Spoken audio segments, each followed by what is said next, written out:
এই দলটিকে বারবার দমিত করার জন্য একাধিকবার এই দলটিকে নিষিদ্ধ করা হয়েছে। তার শীর্ষ নেতৃবৃন্দকে ফাঁসি দেওয়া হয়েছে। রক্তের পথ মারিয়ে এই বাংলার জমিনে আরো বেশি শক্তিশালী হয়েছে জামাত ইসলামী।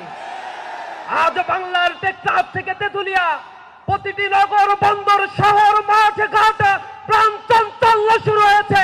দাঁড়িপাল্লার পক্ষে এক গণজোয়ার সৃষ্টি হয়েছে। দেশের দেশপ্রেমিক সার্বভৌমত্বের অতন্ত্র প্রহরী দলগুলো আজ একতাবদ্ধ হয়ে এক ঐক্যবদ্ধ বাংলাদেশের সুরতান কাঁধে কাঁধ মিলিয়ে তারা জয়গান শুরু করেছে। মানুষ এখন অপেক্ষা করছে আগামী 12ই ফেব্রুয়ারি যে নতুন ভোর উদিত হবে, সেই ভোর উদিত হবে ইনসাফের বাংলাদেশের ভোর ইনশাআল্লাহ।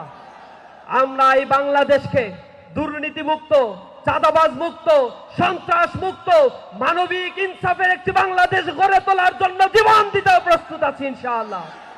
সংগ্রামী উপস্থিতি, এই বাংলাদেশের মানুষের 54 বছরের ইতিহাসে যে স্বপ্নগুলো বাংলাদেশের মানুষ দেখেছিল, সেই স্বপ্ন বারবার তারা বুনেছিল।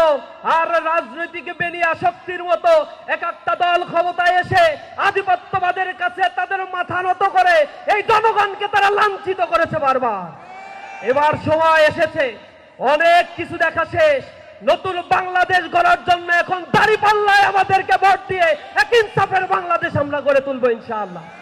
যারা জনগণের রায়কে পছন্দ করে না, ম্যান্ডেটকে পছন্দ করে না, হাইকোর্টের সামনে যায়, কোর্টকে ব্যবহার করে, এরপরে জাতীয় নির্বাচন কমিশন যেটি তার সামনে অবরোধ করে ছাত্রদের অধিকার, সেই ছাত্র সংসদ নির্বাচনগুলো যারা হতে দেয় না, যারা বলে এইগুলো হারার ভয়ে তারা এই নির্বাচন থেকে পিছিয়ে এসে, এহেন কোন চক্রান্ত নাই যা এই ছাত্র সংসদগুলোতে তারা করে নাই। তাদের দলীয়